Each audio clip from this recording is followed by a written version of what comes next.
الفاتحة. أعوذ بالله من الشيطان الرجيم. بسم الله الرحمن الرحيم.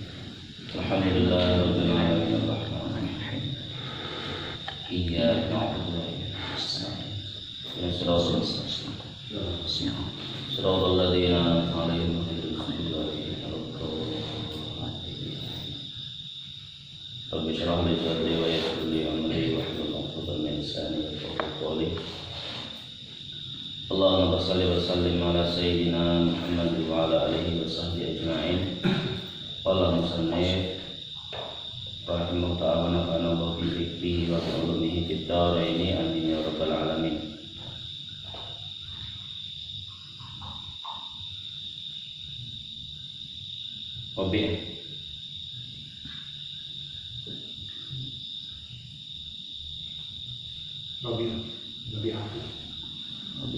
Bismillahirrahmanirrahim.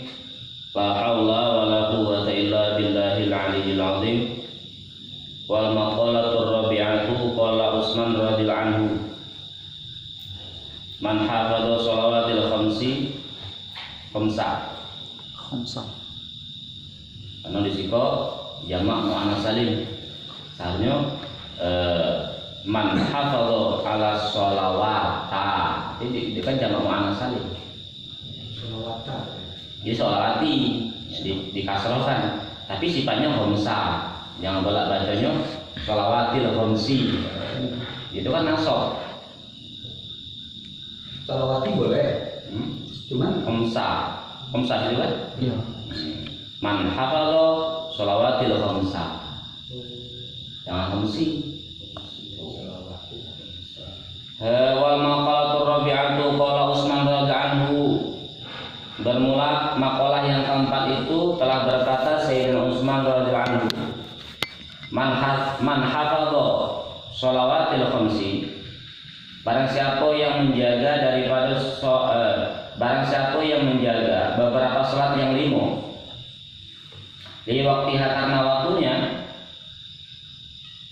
wa dawama 'alaiha, dan orang yang melazimkan melanggengkan Jawa ngajuk akhir atau menjaga alai atasnya ala muhafadzati sholawati, atas menjaganya sholat. Akramallahu bitis'i karomatin, maka Allah Ta'ala akan memuliakannya bitis'i karomatin dengan 9 karomah. Jadi makalah yang keempat ini yang dikatakan oleh Sayyidina Utsman.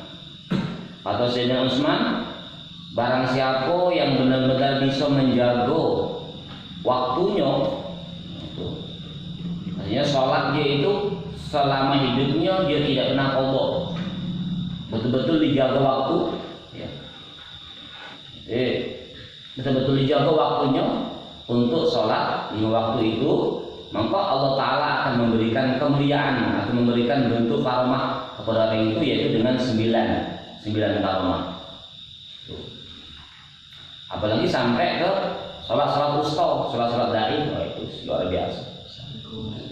Di situ hafidhu ala sholawati wa sholatil wusta wa qumu lillahi qanitin ay khosyi'in. Qanitin itu ay khosyi'in. Jagalah sholat yang 5 waktu, wassolatil wusta, dan sholat yang tengah-tengah. Ini kalau ahli tasawuf memaknai itu yaitu sholat daim. Hafidhu ala sholawati wassolatil wusta wa qumu lillahi qanitin. Tegakkan, tapi lillahi karena Allah, jangan lilawah. Ada orang tuh lillahi, ada yang lilwah. Ya, jadi ada yang lillahi, ada lilwah. Jadi padahal yang dikehendaki oleh Allah adalah lillahi. Makanya ketika kita takbiratul ihram, di situ Allahu Akbar, niatnya sengaja, tetapi akhirnya lillahi ta'ala, bukan lillahi, bukan lillah, bukan lilwah. Yang benar itu adalah lillah. Makanya hafidu ala sholawati wa sholatil wusta wa qumu lillahi qanitin ay khosyi'in. Itu dengan khusyuk. Di situ wa sholatil wusta ini kalau banyak ulama-ulama ahli tasawuf itu memaknanya bukan sholat tengah-tengah asar atau apa, tidak, tapi sholat daim. Apalagi yang dikatakan oleh Sayyidina Utsman, barang siapa yang benar-benar bisa menjaga waktunya, mengerjakan sholat lima waktu itu, maksudnya itu memang betul-betul dijaga waktu itu, sehingga tidak adanya keluar dari waktu atau mendahului daripada waktu itu, maka kata beliau Allah Ta'ala akan memberikan karomah kepada beliau dengan apa? Dengan 9 karomah itu. Di situ yaitu awaluha yuhibbullah. Pertama adalah Allah Ta'ala akan senang kepadanya. Ya, itu. Awaluha yuhibbullah.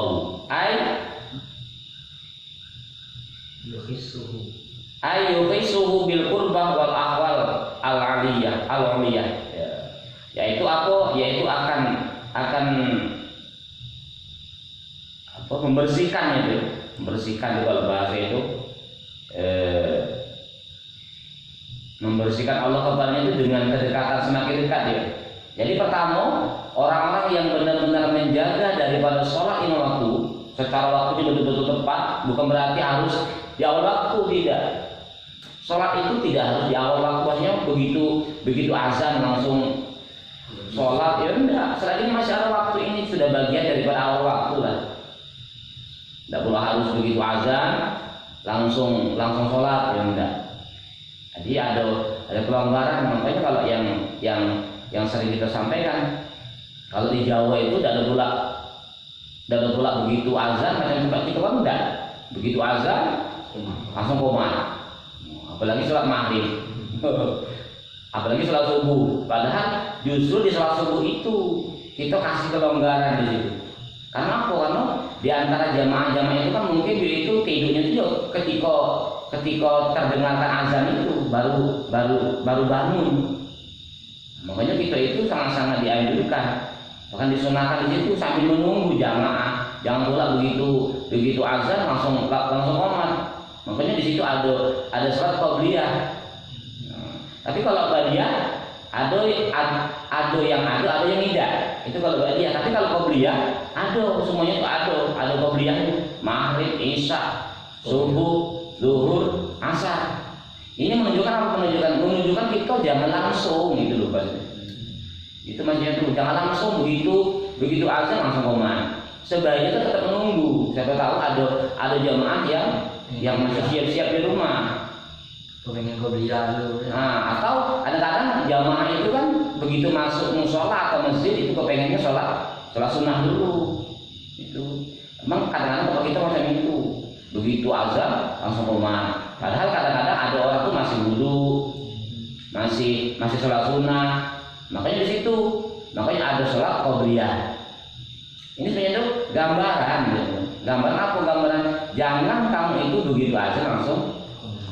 Bukan berarti kita itu harus di awal waktu, enggak. Sholat itu selagi masih ada waktu, ini sudah termasuk bagian daripada awal waktu lah. Jadi pertama, orang-orang yang betul-betul menjaga sholat itu adalah pertama Allah Ta'ala akan cinta kepadanya. Cinta. Ya otomatis ketika dia itu dicintai oleh Allah, otomatis apa? Semakin dekat. Ya, semakin dekat dan akan diberikan derajat-derajat yang tinggi atau yang luhur. Itu istimewakan ya. Jadi akan diberikan derajat-derajat istimewa. Bisa-bisa jadi waliullah. Nah, kalau bisa jadi waliullah, jangan waliullah. Waliullah. Kalau bisa tuh kita cari derajat termasuk bagian daripada hamba-hamba yang disenangi. Tapi di sisi insya Allah kalau di dalam kitab Fathul Bari itu di situ. Jadilah engkau itu hamba yang teristimewa di antara hamba-hamba yang lain, tetapi di sisi Allah, bukan di sisi makhluk. Yang perlu kita cari itu adalah menjadi hamba yang diistimewakan, tetapi di sisi Allah, bukan di sisi makhluk. Tapi kalau di sisi makhluk, itu kalau dalam Fathul Bari, kalau di sisi makhluk, engkau itu merasa orang yang paling hina di antara manusia-manusia yang lain. Jangan sebaliknya. Di samping di sisi manusia merasa paling mulia, paling soleh, paling pintar, paling khusyuk. Nah itu. Padahal ini yang perlu kita cari adalah kita itu dimuliakan daripada hamba-hamba yang lain, tapi di sisi Allah, bukan di sisi makhluk. Tetapi kalau kita di sisi makhluk, kita merasalah kita itu adalah manusia yang terhina, manusia yang banyak dosa. Jangan sampai kita itu merasa lebih baik, lebih soleh, lebih pintar daripada orang-orang yang lain. Itu sama dengan takabur, bagian daripada sifat takabur. Ini. Jadi pertama, orang-orang yang bisa menjaga sholatnya akan diberikan derajat yang istimewa. Itu yang pertama. Terus wayakunu badanuhu sahihan ay bila ayubin. Dan adanya badannya itu selalu sehat. Makanya termasuk ulama-ulama kita dulu itu banyak sehat. Karena apa? Sekarang selalu olahraga. Cuma jangan kita kaitkan. Kan kalau kita kaji kan ada seperti gerakan noleh kanan, noleh kiri, itu kan ada kemanfaatan di situ. Apa menyehatkan daripada tulang leher. Seperti rukuk, teman jangan pula kita buat apa bahasanya? Sholat itu seakan-akan seperti apa? Beri olahraga, senam, jangan pula lagi diibaratkan senam. Nah, maksudnya itu ini akan otomatis saja. Orang-orang yang betul-betul bisa menjaga sholatnya itu akan diberikan otomatis oleh Allah. Kata Sayyidina Utsman, apa? Badan itu sehat, waras. Cuma jangan pula lagi kita merasa, aku ini sudah sholat tepat waktu, sudah sholat sunnah banyak, tapi kok badan tidak sehat. Itu sudah, jangan ada juga situ. Ini ada keistimewaan, tapi tidak semuanya orang. Dan kalau dulu ulama-ulama dulu memang macam itu, makanya umurnya panjang-panjang sampai 100 tahun, sehat-sehat ya. Oh, berarti di dua pun ada ya. Berarti di antara keistimewaan 9 itu mungkin ada salah satunya tidak diberikan. Iya lah. Satu pula 9 itu. Tidak pula semuanya orang dan enggak. Iya. Satu contoh kekasih-kasih Allah, wali-wali Allah kan macam ini. Ada juga ya. Tidak semuanya dapat kan macam itu. Tapi paling tidak kita kejar kaidah itu. Ini salah satu yang tadi saya sampaikan. Jadilah engkau itu hamba-hamba Allah yang dicintai. Sama dengan yang di Fathul Bari tadi.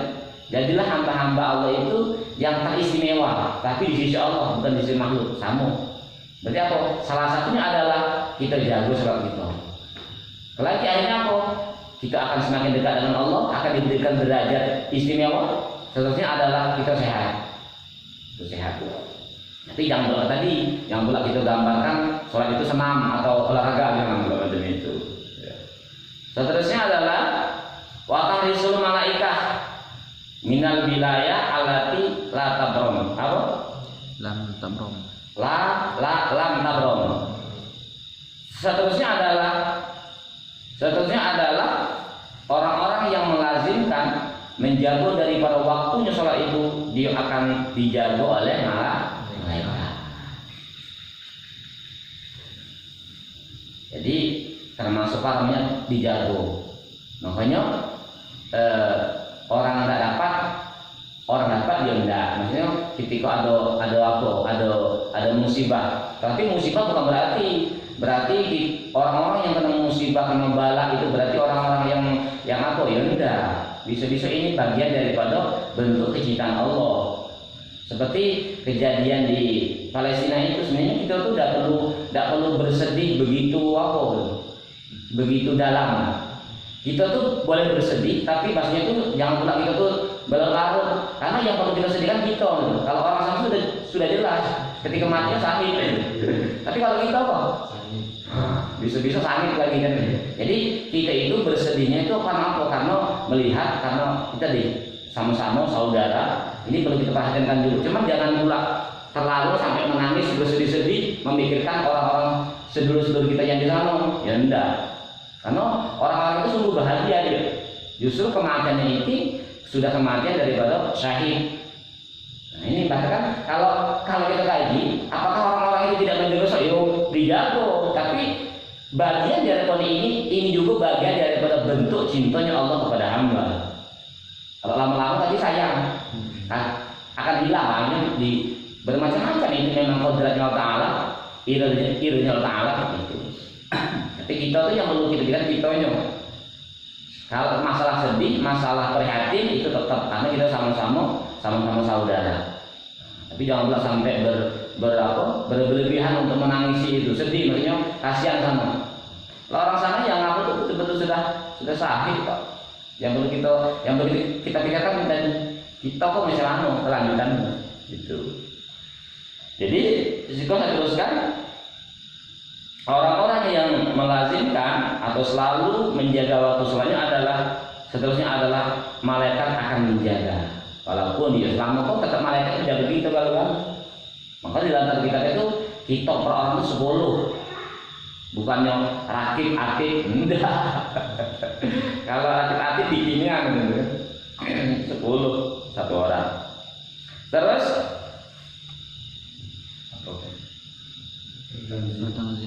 Watanzilul barokah ay al khair al kasir, yaitu bidarihi. Jadi satunya adalah watanzilul barokah dan diturunkannya keberkahan ay al khairu, kebaikan al kasir yang banyak, bidarihi di dalam rumahnya. Wayat haru dan jelas ala wajhi atas wajahnya siman. Apa sih maksudnya itu? Si masolihin, tanda-tanda orang yang soleh, alamatihim, tanda-tanda daripada orang-orang yang soleh. Seterusnya adalah Allah Ta'ala akan menjaga keberkahan di dalam rumahnya, bahkan di negerinya, bahkan di kampungnya. Makanya salah satu adalah kaidahnya itu ketika di dalam satu daerah itu masih ada yang sujud, Allah Ta'ala itu tidak menurunkan musibah di daerah itu. Tapi paling tidak itu menimbulkan keberkahan berarti. Dalam rumah kita itu penuh dengan keberkahan. Salah satunya apa? Di dalam kitab Arba'ul Sa'id. Orang-orang yang meninggalkan sholat yang sering saya sampaikan adalah sesuatu yang kita makan ini juga mendoakan yang tidak baik. Sesuatu yang kita pakai juga mendoakan tidak baik. Akhirnya apa akhirnya? Akhirnya macam mana menimbulkan keberkahan di rumah kita itu. Ketika kita, apalagi dalam satu rumah itu semuanya meninggalkan sholat. Macam mana menimbulkan keberkahan? Nah, makanya tadi di sekolah dikatakan oleh Sayyidina Utsman, orang-orang yang selalu menjaga sholatnya, dia akan turunlah keberkahan di dalam rumahnya. Ya, di dalam rumah itu keberkahan. Karena sesuatu makhluk Allah itu semuanya bisa bercakap, bisa ngomong. Pakaian yang kita pakai, sarung yang kita pakai, makanan yang kita makan, ini semuanya bisa ngomong. Makanya orang-orang yang meninggalkan sholat salah satunya adalah seluruh yang dia makan ini mendoakan buruk, mendoakan cilaka. Macam mana ada keberkahan ketika orang-orang itu meninggalkan sholat di situ. Seterusnya adalah wa yazidullahu fil jannah fi jawaril ladina la khaufu alaihim wa lahum yahzanun. Lewatan. Wa yalinullahu qalbahu fayaqbalu ma wa'idu. Terusnya adalah Allah Ta'ala akan melemaskan hatinya. Maksud daripada melemaskan hati apa? Apapun nasihat dari orang diterima. Tapi kalau hati itu sudah keras, apapun nasihatnya tidak diterima. Apa? Ayat Al-Baqarah. Fi qulubihim marad fazadahumullahu marad wa lahum adzabun. Ini termasuk hati-hati yang keras. Berarti apa? Hati itu penuh dengan penyakit. Kalau hati penuh dengan penyakit, hati yang keras, hanya apa? Apapun yang diberi nasihat tidak masuk. Nah, salah satu karomahnya orang-orang yang menjaga daripada sholat itu apa? Lembutkan hati. kelembutan hati.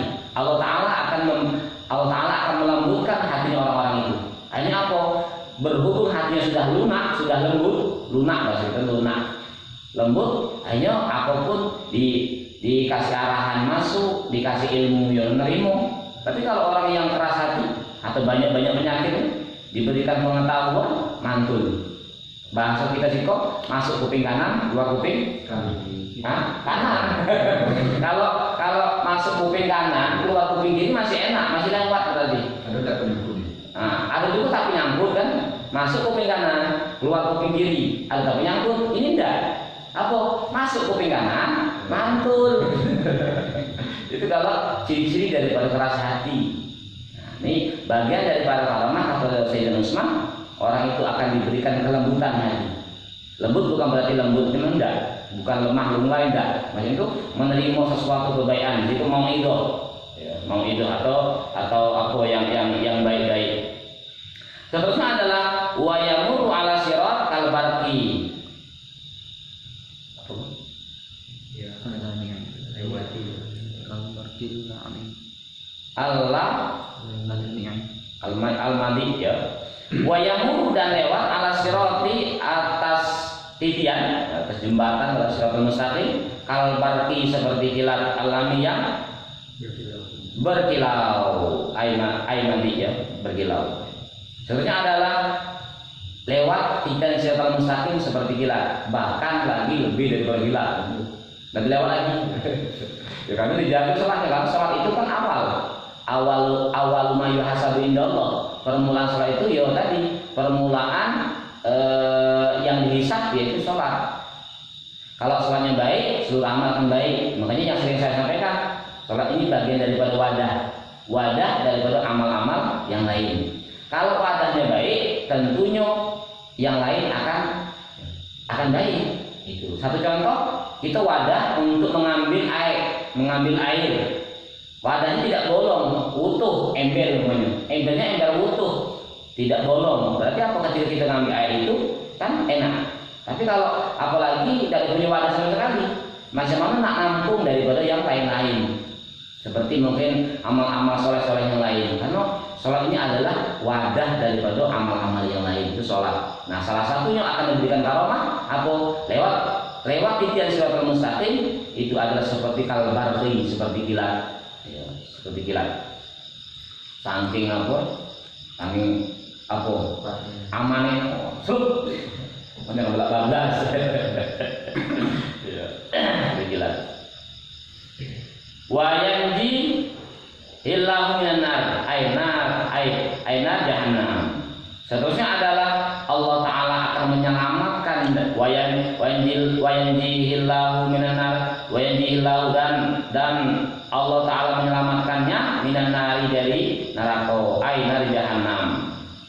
Sebenarnya ya otomatis otomatisnya ketika seseorang bisa menjaga waktu daripada sholat, dia akan dicintai oleh Allah, semakin dekat dengan Allah, akan diberikan derajat yang istimewa. Seterusnya adalah badannya sehat, diberikan kesehatan, terus dijaga malaikat. Seterusnya adalah akan diturunkannya keberkahan. Sudah itu terpancarlah dari wajahnya itu sinar soleh. Sudah itu yang kelima adalah akan diberikan kelembutan secara kolbu. Sebenarnya otomatis lembut hati, menerima nasihat dengan gampang, menerima ilmu dengan gampang, mengamalkannya pun gampang. Sudah itu akhirnya akan lewat siratal mustaqim seperti kilat, otomatis akan selamat dari neraka. Itu karena wadahnya sudah sempurna. Seterusnya wayang ziluhullahu fil jannah fi jawaril ladzina la khaufun alaihim wa lahum yahzanun. Wayang ziluhullahu dan Allah akan menurunkannya padanya. Wayang ziluhullahu dan Allah akan menurunkan padanya fil jannati di dalam surga fi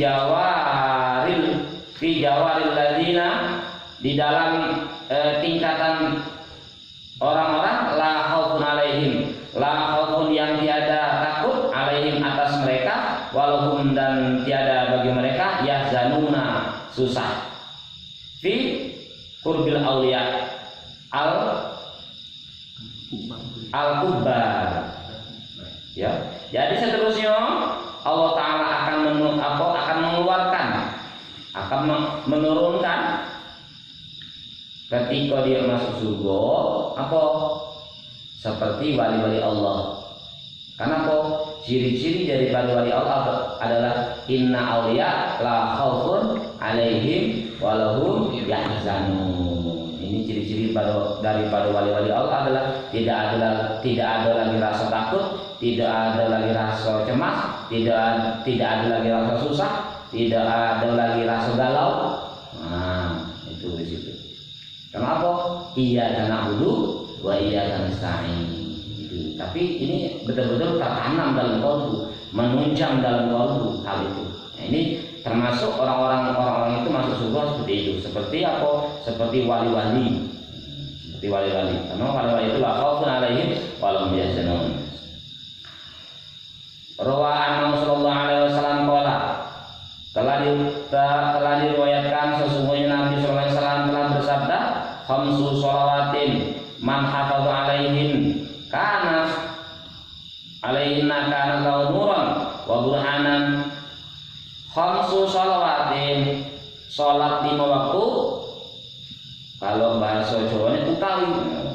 Kalau bahasa Indonesianya khamsu shalawatin, bermula salat yang 5. Man, siapa orang hafadho yang menjaga alaihin atas salat 5 waktu tadi, kana lahu nuran, maka ada baginya cahaya, wa burhanan, dan menjadi dalil, wa najatan, dan menjadi selamat yaumal kiamati, di hari kiamat. Wa malam yuhafid, barang siapa yang tidak bisa menjaga alaihinna atas salat 5 waktu, lam yakun lahu nuran, maka tiada baginya cahaya, wala burhanan, dan dalil, wala najatan, dan selamat, wa kana, dan ada dia yaumal kiamati, di hari kiamat, ma'a Fir'aun wa Qarun wa Haman, bersama Fir'aun wa Qarun wa Haman, Ubay bin Khalaf, dan Ubay bin Khalaf. Rawahu Ibnu Nasr. Ya. Jadi ini yang dikatakan oleh Rasulullah SAW, barang siapa yang bisa menjaga sholat 5 waktu, maka Allah Ta'ala